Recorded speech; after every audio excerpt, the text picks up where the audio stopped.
আমাদের কাছে অতীব গুরুত্বপূর্ণ একটি কোশ্চেন রয়েছে, সেটি হচ্ছে কোরআনুল কারীম স্পর্শ করে কসম করা যাবে কিনা। আমাদের সমাজের মধ্যে এটা ব্যাপক হারে প্রচলিত রয়েছে। একে অপরের সাথে দুই কথা বেজেছে, আর কোনো কিছু মাথায় না জাগলেই একটা জিনিস জাগে, কোরআনে হাত রাখ, কোরআনের হাত ধরে, কোরআন ধরে কসম খা, যদি খাইতে পারস এটাই সঠিক। এর বাইরে আর কোনো কসম আমাদের সমাজের মানুষ বিশ্বাস করে না।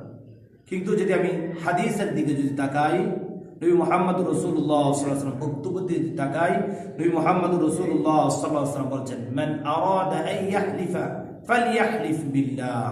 তোমার যদি কসম খেতেই হয় তাহলে তুমি আল্লাহর নামে কসম খাবা। আল্লাহর নামের কসম ছাড়া অন্য কোনো বস্তু বা অন্য কোনো ব্যক্তি বা অন্য কোনো কিছুর নামে কসম খাবা না, প্রয়োজনে তুমি চুপ থাকবা। তাহলে রাসূলের হাদিস দ্বারা বুঝলাম, কসম যদি করাই লাগে, কসম যদি বলাই লাগে, শুধু বিল্লাহ, আল্লাহ, তাল্লাহ, আল্লাহর নামে কসম করতে হবে। আল্লাহর নামের কসম ছাড়া কোরআনুল কারীম বলেন, মসজিদ বলেন, মাদ্রাসা বলেন, অনেকে বাবা মার কসম বলে, বাবা মার মাথায় ধরে বলে, অনেকে ছেলে মেয়ের মাথায় ধরে কসম খেয়ে বলে, অনেকে বলে আমার বিদ্যার কসম। এগুলো বলার বিধান নেই, এগুলো বলার জায়েজ নেই।